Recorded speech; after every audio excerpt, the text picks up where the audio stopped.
como Alto Perfil puede mostrar un programa con estilo propio. Alto Perfil, para seguir creciendo. Muy buenas tardes, bienvenidos.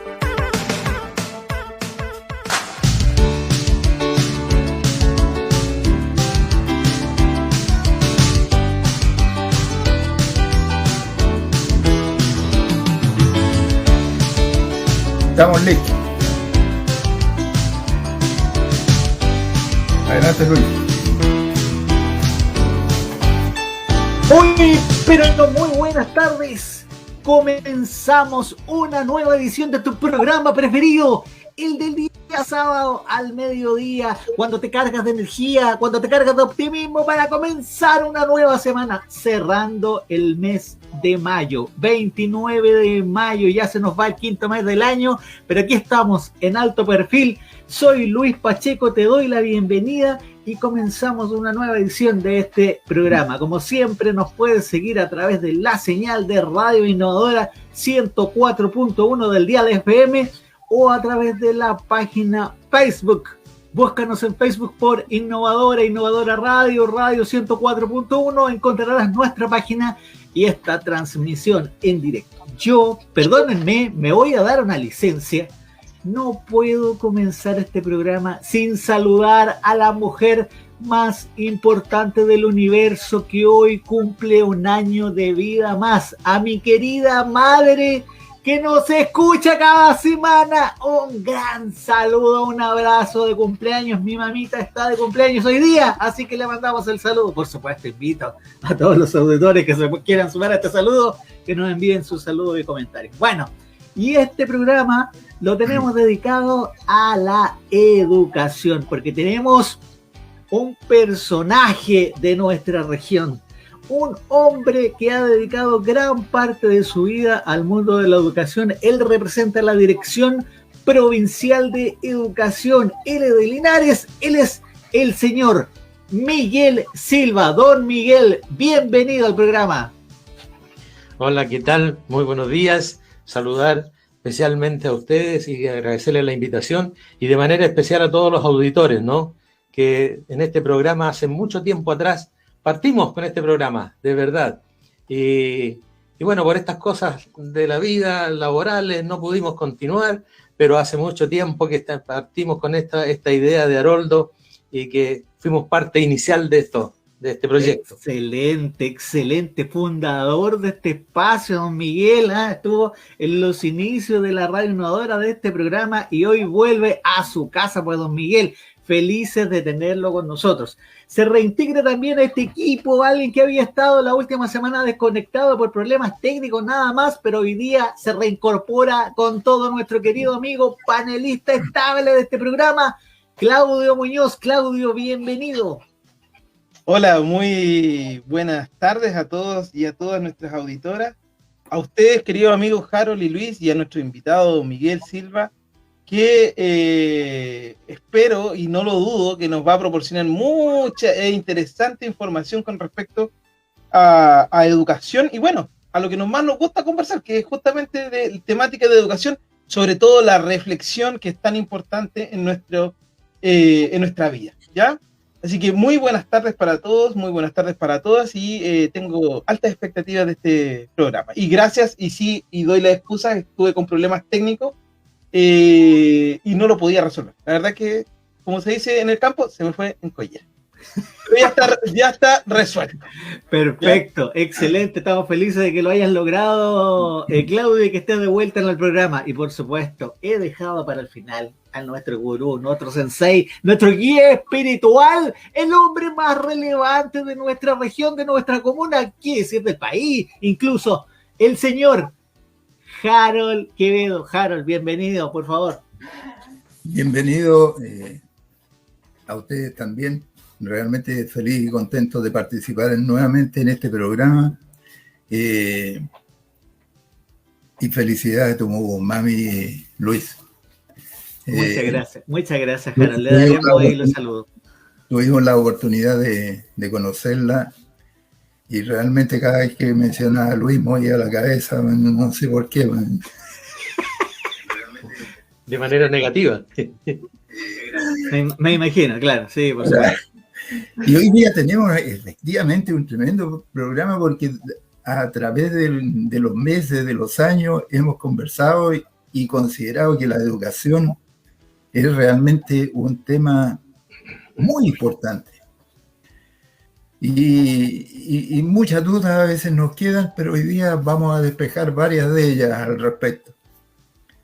Tenemos a un erudito en esta materia, así que nos va a permitir realmente fortalecer más nuestro programa, porque además está dedicado a los emprendedores, aquellos que inician nuevas actividades diferentes a las que tienen. El mundo ha cambiado y esto nos ha obligado a todos de una u otra manera a irnos adaptando y cambiando acorde a todo lo que se está dando hoy día. Así que sumamente feliz de tenerte aquí nuevamente, Miguel. Y como siempre, nuestro programa parte por conocer a la persona, dónde nació, dónde se educó y sobre todo por qué elegiste esta carrera que tiene muchas cosas positivas, pero algunas también negativas. Sí, gracias, Haroldo. Bueno, la verdad es que mi nacimiento no fue aquí en la provincia de Linares, ¿no? Soy chorero en Talcahuano, en Concepción, en la provincia de Concepción.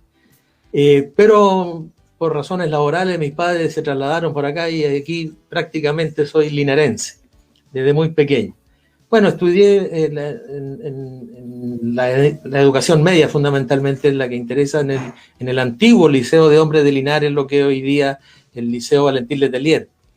Ahí fuimos dirigentes estudiantiles y posteriormente estudiamos pedagogía, sacando el título de profesor de educación general básica, y luego una licenciatura con mención en diseño curricular, diplomado en gestor educacional, magíster con mención en administración y gestión educacional, diplomados en especialistas en innovación educativa, y bueno, posteriormente de ingresar a trabajar en escuelas básicas de aquí de la comuna de Linares, ingresamos al departamento provincial como supervisor técnico pedagógico, donde posteriormente durante 10 años fuimos jefe técnico del departamento provincial de educación,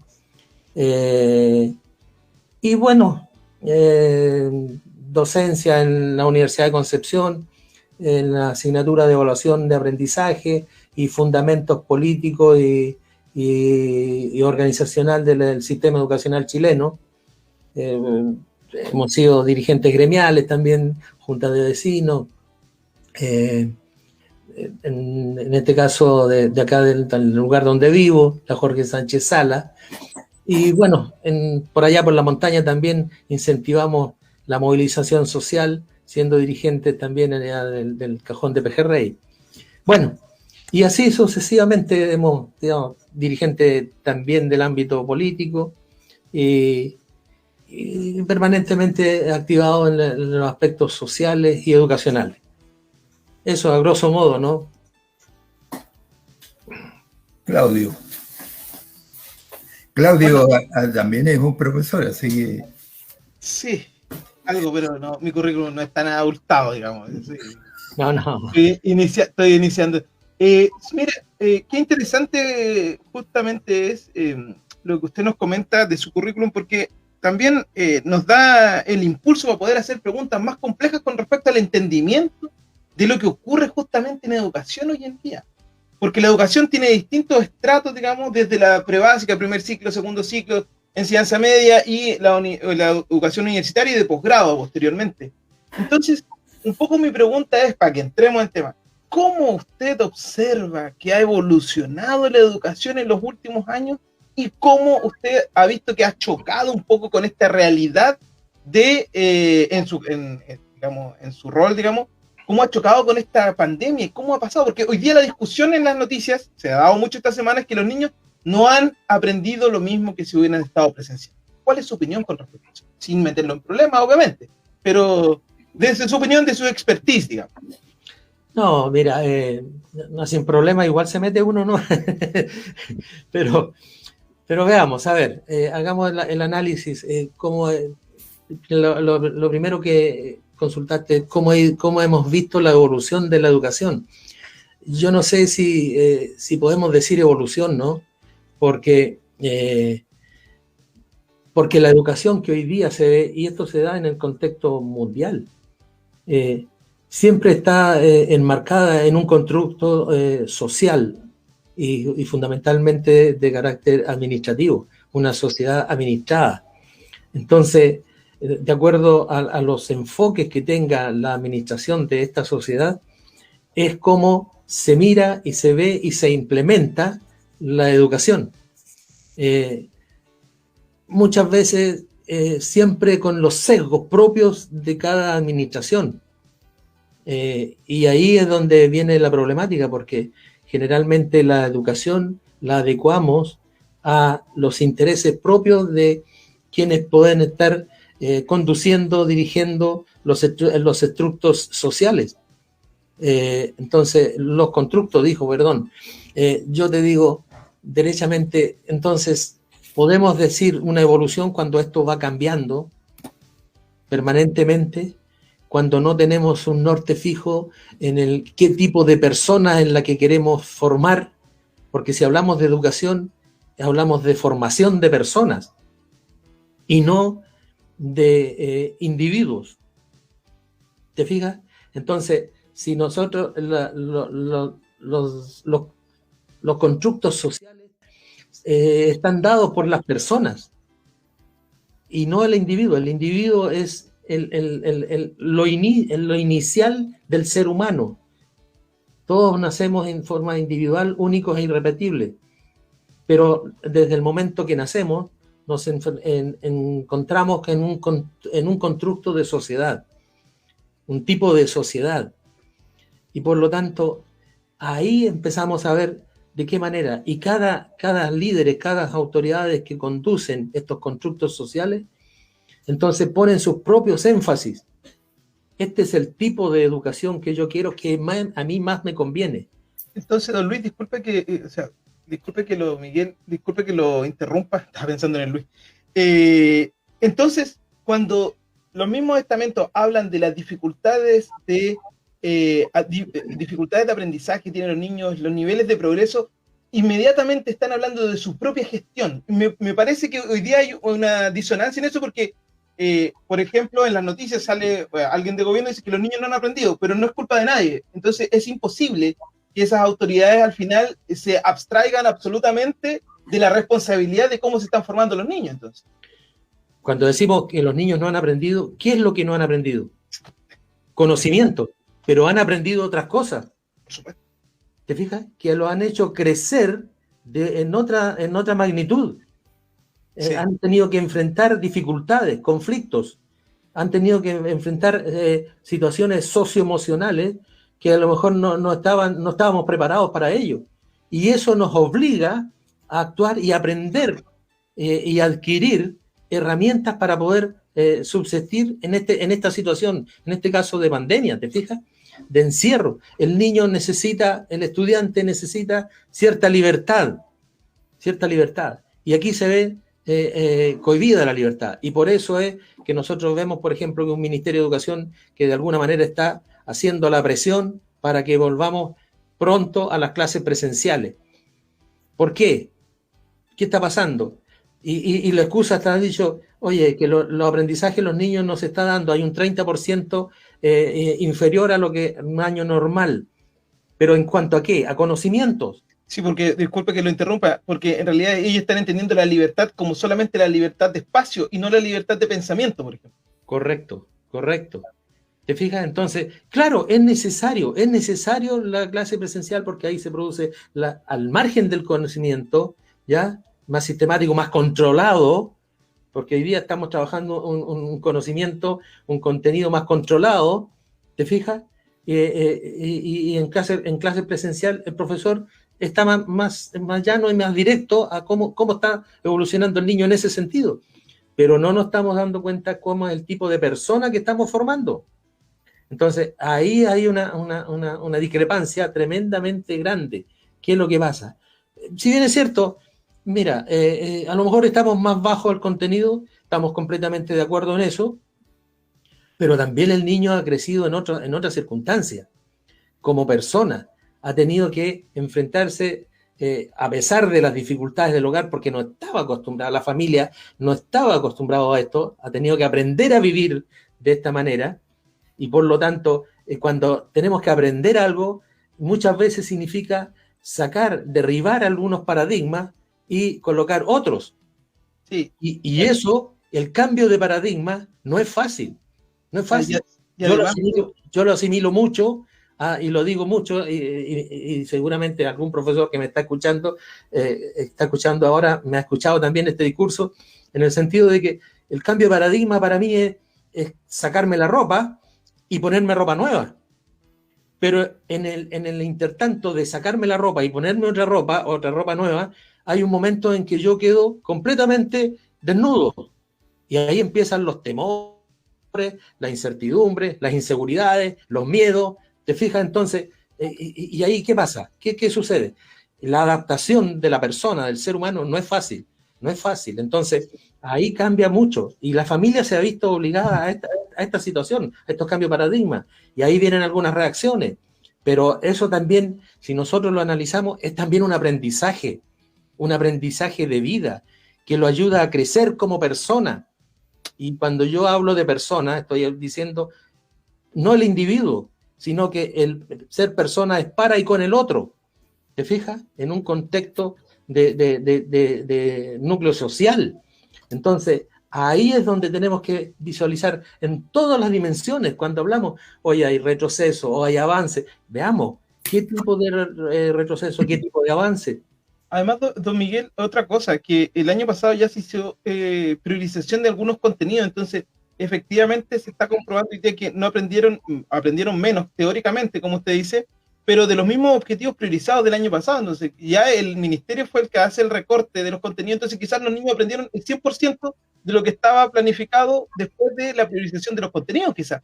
No sabemos eso porque ese análisis no nos permiten, digamos, un poco analizarlo a la gente que estamos involucrados en educación, digamos. Solo lo ve el ministerio. Efectivamente. Entonces, de hecho, se aplicó una evaluación diagnóstica integral, ¿no? Se aplicó entonces a todos los establecimientos.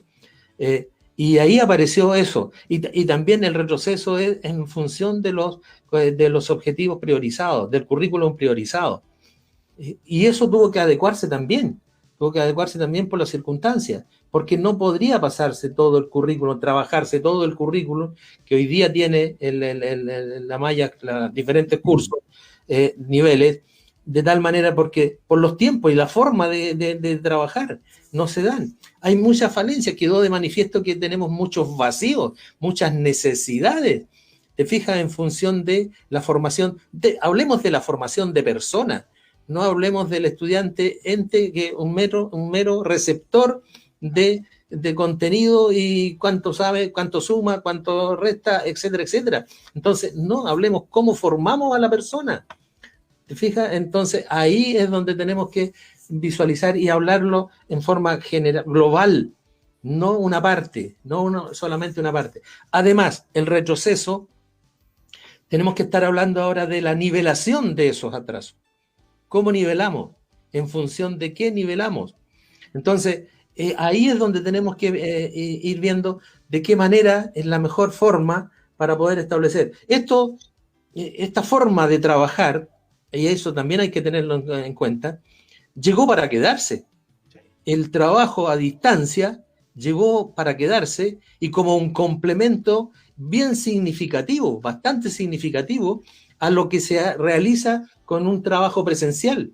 O sea, ya no nos podemos quedar solamente en el trabajo presencial. Aquí tenemos que también el trabajo presencial se prolonga a través de un trabajo telemático.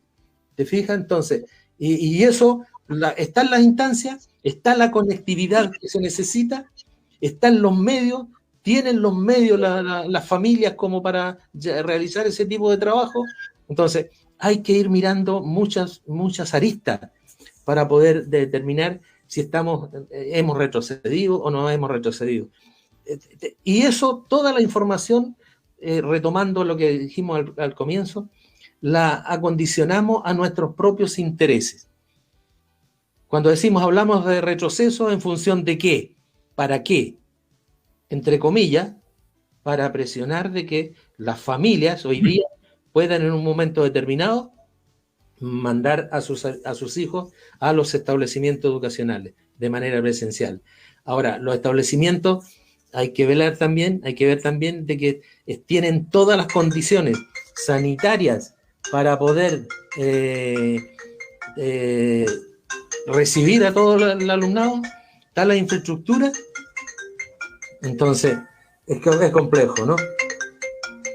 Nos está sonando la campanilla que nos indica que vamos a una pequeñísima pausa. Nos separamos por breves segundos y volvemos a conversar con nuestro amigo Miguel Silva, representante del mundo educativo, que nos está mostrando una mirada de la educación en tiempos de pandemia. Volvemos en unos segundos. Modelo de educación muy antiguo, pero que quizás es innato en nosotros los seres humanos. Entonces, mucho de eso, de repente, tanta programación y poca libertad también hace que los mismos estudiantes se rebelen contra los aprendizajes. Mira, estoy recordando ahí a Humberto Maturana, en que él planteaba, que en paz descanse, falleció hace poquito, planteaba 3 nuevos derechos humanos. Fíjate, el derecho a equivocarse, el derecho a cambiar de opinión, el derecho a irse de un lugar sin que alguien se sienta ofendido. Fíjate qué interesante. Fíjate la filosofía de Humberto Maturana. Por el supuesto. Derecho a equivocarme, ensayo y error, pero claro, pues, permítame. Y yo de ese error aprendo. Exactamente. Aprendo. Yo creo que en un poco nuestra sociedad, y tengo que decirlo así, quizás a algunos no les gusta esto, pero quizás nuestra sociedad es, digamos, responsable de la educación que tenemos. De seguro que es así. ¿Por qué? Porque en nuestra sociedad se nos enseñó durante mucho tiempo que lo único que valía eran los logros que teníamos, las notas que teníamos. Si tengo un 7, soy mejor alumno que si tengo un 6. Pero no evaluamos si el que tiene un 7 tiene una capacidad memorística mayor, pero el aprendizaje lo tiene el que tiene el 6. Y ahí viene todo el tema, por ejemplo, que se hacía en la escuela, que se preocupaba mucho de cuántas palabras por minuto leía, pero no cuántas entendía. ¿Ya? Tantas cosas que nos hemos ido aprendiendo con el tiempo. Y que yo creo que llega el momento con esto de la pandemia, que nos pone contra la pared y decir, bueno, ya no hay más espacio, hay que cambiar ahora. ¿Ya? Y yo creo que lo de la pandemia ha traído bastante beneficios. Yo creo que sobre todo en la modernización de la escuela. Yo sé que quizás no todas las escuelas tenían los recursos, quizás no todas las escuelas tenían las condiciones, pero lentamente y poco a poco se ha ido logrando. Ahora, habría sido maravilloso que hubieran tenido todos al mismo tiempo.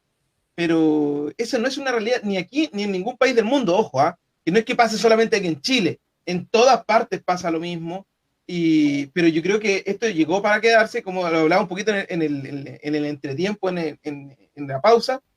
Ya no va a haber nunca más desconexión de los niños del colegio. El niño puede estar enfermo, pero se va a poder ingresar a la clase y verle cuál. El apoderado ya nunca más va a poder decir, ¿sabe que no puedo ir a la reunión? ¿Por qué? Porque lo puedo desde el celular, porque pueden estar algunos presenciales y otros van a poder estar online. Entonces, también esto un poco nos trajo a dejar de tener excusas, porque tenemos excusas para todo. ¿Ya? Y hoy día las excusas, la tecnología nos llevó al punto de que no hay excusas. ¿Cómo hoy día un papá se justifica de no ir a una reunión? Aparte de, ¿sabe qué? Tiene que decir, ¿sabe qué? No puedo, pero no hay una justificación, es que estoy lejos de la casa, es que no llego a la reunión, sino que queda simple, lisa y llanamente muchas veces en decir, ¿sabe qué? No tengo ganas. ¿Ya? Pero también tenemos que hacernos cargo de decir, ¿sabe qué? Si yo no tengo ganas de ir a mi reunión de curso, también me tengo que hacer cargo que mi hijo no va a tener ganas de hacer muchas cosas. Entonces, si yo no doy el ejemplo, como dice Harold, el testimonio que tiene el papá de responsabilidad va a ser el que le va a dar el ejemplo a estos hijos de ellos también hacerse cargo de lo que ellos quieren.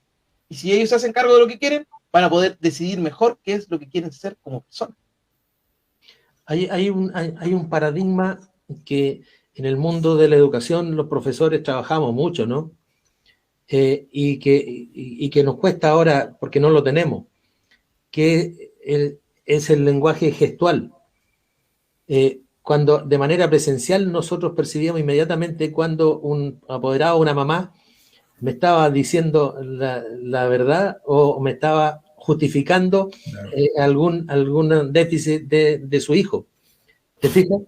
Y lo expresaba ahí. Pero ahora a través del teléfono, del WhatsApp, no está ese lenguaje. Entonces, ¿qué pasa? Y por lo tanto a mí me provoca una incertidumbre. Me está diciendo esto, me está diciendo esto otro. Es más, por ejemplo, el diagnóstico, ese diagnóstico que hoy día está diciendo, oye, hay un 30% menos de aprendizaje de los alumnos, el que se aplicó a los estudiantes. Un gran porcentaje de ese diagnóstico lo hicieron los padres, la familia. Entonces, ¿es real? ¿Es cierto? Ese 30% a lo mejor es un 50%, es un 60%. ¿Te fijas? A lo mejor no es. Entonces, todo eso hay que ver. Toda esa información hay que manejarla. La información está, esa es. Pero ¿cómo yo entonces empiezo a preparar y a trabajar esa información? ¿Cómo la preparo? ¿Cómo la llevo a cabo? Entonces, te fijas, hay muchas cosas que nosotros hoy día, con la tecnología, tenemos que aprender a vivir. Y no solamente aprender a vivir significa operar los aparatos. No, aprender precisamente a cómo yo interpreto esa información que está ahí. Eso es aprender a vivir. Eso es lo que tenemos que. Por eso decimos, no solamente contenido, las habilidades de la formación de personas es la que hay que desarrollar. Las habilidades. El contenido es un medio, un insumo para desarrollar las habilidades. Eso es lo que tenemos. Porque desarrollamos las habilidades y no les quepa la menor duda que todos los estudiantes van a superar a los maestros, a los profesores. Y yo me sentiría feliz siendo profesor que todos mis estudiantes fuesen superior a mí en cuanto a conocimiento. O que sepan manejar mejor la adquisición del conocimiento. Porque no se trata de meter todo el conocimiento en la cabeza. No, imposible. Imposible. Todo lo que está en internet, meterlo en la cabeza. No puede ser. Enciclopedias andantes no resulta. Pero sí la habilidad de saber usar esa información, dónde recogerla, dónde está y llevarla a cabo. Si la educación, está basada en ¿qué? En la investigación, la exploración y el descubrimiento. Investiguemos, gatillemos que el alumno se motive para investigar, explore diferentes medios, plataformas, qué sé yo, información, y descubra. Y luego entregue el descubrimiento. ¿Te fijas? Eso es lo que tenemos. Esa es la dinámica que hay que llevar a cabo. Luis, ¿estás calladito? Sí, estoy, pero es que es un gozo escuchar a don Miguel cómo expresa estos conceptos tan claros respecto a la educación. Está claro la visión de futuro, que es hacia dónde tenemos que trabajar. Pero me gustaría compartir, don Miguel, y se nos puede compartir. Yo tengo algunas visiones de puntos que hemos ganado, de puntos positivos, de cosas, o sea, ver el vaso medio lleno y decir, oye, ya está bien, hemos perdido algunas cosas, pero también hemos ganado otras. En mi lista personal yo tengo anotado como ganancia la ganancia de que los padres se han visto obligados a involucrarse más fuertemente en la educación de su hijo de lo que lo hacían antes. Probablemente eso generaba mucha polémica de que pucha que los profes no hacen la pega, que le estoy haciendo la pega a los profes, etcétera. Pero lo que se ha ganado es que el papá tiene que estar más encima del niño, viendo que se conecte, apoyándole las tareas. Eso ha sido un punto ganado porque los papás hemos tenido que estar ahí presentes y con más acción. Por otro lado, también he visto profesores, no el 100%, pero una parte importante, que han tomado esto como un desafío y han desarrollado habilidades para mantener la atención de un niño, porque es distinto mantener la atención de un niño en una sala de clase que mantenerla a través de una pantalla. Entonces, se ha visto mucha innovación en eso. Yo he visto a la tía de mi hijo que está con un títere y con un títere le muestran los conceptos en primero básico. Y así hay un montón de lindos ejemplos de profesores que han tomado esto como un desafío y han desarrollado una serie de innovaciones para captar la atención del estudiantado. Han compartido videos de YouTube, han compartido TikTok, han tenido que meterse en un mundo nuevo los profesores igual que nosotros para poder capturar la atención de los niños, y eso también lo valoro muchísimo. Y lo otro que valoro muchísimo es que ahora las reuniones de apoderados duran media hora. Es increíble. Yo nunca había tenido una reunión de apoderados de media hora hasta que empezaron las reuniones online. Así que eso también lo anoto como ganancia. Don Miguel, desde su perspectiva, ¿qué hemos ganado con esta pandemia? ¿Qué cosas positivas nos ha traído esta crisis? A lo que tú muy bien graficas, ¿qué más podemos agregar? A ver, te cuento. Una de las grandes dificultades era precisamente eso. Los establecimientos, los profesores decían cómo involucramos a la familia en los procesos pedagógicos. No le estamos diciendo de que ellos sepan, les ayuden a desarrollar los trabajos, no, pero que se preocupen a tener los espacios, los tiempos, el rigor necesario de la responsabilidad. Eso es fundamental. Cosa que estaba muy perdida porque la familia decía, no, eso, el que cumpla por algo tienen la jornada escolar completa, todos tienen que hacerlo en la escuela, es responsabilidad de la escuela, y nos sacábamos de encima, ¿no es cierto?, el rol que deberíamos cumplir nosotros, y eso está por normativa, por ley. Si el cumplir el rol de padre no es sencillo. Entonces, pero estaba dejado de la mano. Ahora se han visto involucrados. Y ahora tenemos el gran problema, es que los reclamos es que las familias dicen, oye, yo me convertí en profesor, yo tengo que ayudar acá. Precisamente por eso, ayudarle a que guarde y sea responsable con los espacios que se involucra. Tiene clase online de tal hora a tal hora, participe, vea. No te escuché un comentario, no te escuché participar, solamente fuiste oyente. ¿Qué pasó? ¿Qué sucede? No es necesario que esté encima de él, pero la mamá haciendo las cosas, barriendo, estando en la cocina, escucha perfectamente bien cuál es el grado de participación que tiene su hijo en la clase. Entonces, ese tipo de rol es la que se echa de menos y es la que ha ido de alguna manera evolucionando frente a estas situaciones. Y yo diría que la otra gran ganancia, de verdad, es que nos ha obligado a todo el sistema a ir avanzando en la adecuación correspondiente. Y ha sido más rápida que la que se acostumbraba. Generalmente los procesos en educación son muy lentos, pero esto nos ha obligado a hacerlo mucho más rápido. Hemos tenido que caminar a la velocidad del desarrollo tecnológico, y eso es cierto. Entonces, cosa que de repente, y sobre todo los más viejitos, nos costaba más, pues. Pero hemos tenido que estarnos metiendo aquí en esta cosa y a ver.